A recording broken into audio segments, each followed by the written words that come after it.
Everyone सबैजना welcome to मेरो mini भ्लगमा। अनि आज चाहिँ हामी ड्राई पिकनिक जाँदै थियौँ अनि बाटो चाहिँ एकदम उकालो थियो होइन। अनि मेरो हालत पछिल्ली चाहिँ एकदम खराब भइसकेको थियो किनकि म हिँड्न सक्दिनँ नि त होइन, किनकि पानी खासै छैन नि त हिँड्ने। अनि यहाँ हेर्नु मेरो हालत एकदम पसिना पसिना भइसकेको थियो। अनि मलाई चाहिँ के भन्नु थियो नि दादाले, छिटो हिँड अरे। अब हिँड्न सक्ने भए त म हिँडिहाल्थेँ नि होइन, आफू हिँड्न सके पो त्यही पनि बिस्तारै बिस्तारै भयो नि हिँडेँ। अनि फाइनली यो जग्गा आयौँ, जग्गाको नाम चाहिँ थाहा थिएन होइन। यहाँ आइसकेपछि चाहिँ बस्ने ठाउँ थियो अनि हामी रेस्ट गरेपछि जुरुक्क उठ्यौँ अनि फेरि हाम्रो डेस्टिनेसनतिर लाग्यौँ। अनि यहाँदेखि चाहिँ बाटो एकदमै सजिलो थियो, एकदमै सजिलो भन्दा पनि रोड सिधा बाटो थियो। अनि म यति खुसी भइरहेको थिएँ किनकि उकालो हिँड्नु पर्दैन भनेर। अनि यहाँ चाहिँ हाम्रो सम्राट दादाको चाहिँ सर्ट भिजिसकेको थियो पसिनाले गर्दा। अनि फाइनली हाम्रो डेस्टिनेसनमा आइसकेको थियौँ होइन। अनि यति आनन्द मिलेको थियो होइन यो ठाउँ आएपछि। अनि त्यसपछि यता हाम्रो दादा होइन, अनि यता नि दादा, अनि यता हामी सबैजना थियौँ।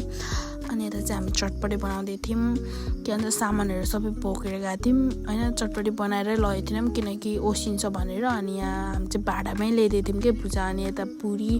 अनि यहाँ चाहिँ हाम्रो ग्रुप सबैजना। अनि यो ठाउँ चाहिँ म चाहिँ होइन कति वर्षपछि बादपछि आएँ होइन। चटपटी चाहिँ बनिसकेको थियो होइन।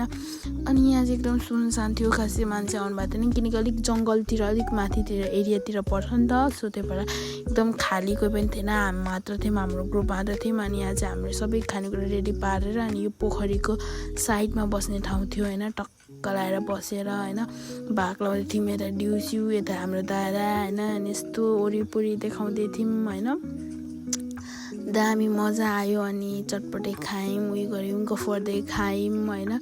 अनि यहाँ चाहिँ खाँदै गरेको उयो पनि लिए भिडियो होइन। यता सबैजना खाँदै थियौँ, पानीपुरी खायौँ, उयो गऱ्यौँ। अनि त्यसपछि हामी घर फर्किने बेला चाहिँ एकदम रात परिसकेको थियो क्या, छिटै फर्किनु भनेको भिडियो सिडियो टिकटक फोटो खिच्दा त रात परिगएछ कतिखेर। अनि हामी फर्किने बेला त 6 बज्ने बेला थियो। अनि जङ्गलको बाटो भएर एकदम अँध्यारो देखेको थियो, यति डर लागेको थियो फर्किनलाई, चेन गाडी पनि थियो होइन। अनि तर भ्यूहरू पनि कस्तो दामी थियो यो फर्किँदाखेरि त होइन। यस्तो अब लाइटहरू बालेको थियो नि त सबैजनाले अँध्यारो परेपछि। अनि एकदम दामी थियो। बाई बाई गाइज, यति नै हो मेरो मिनी ब्लग।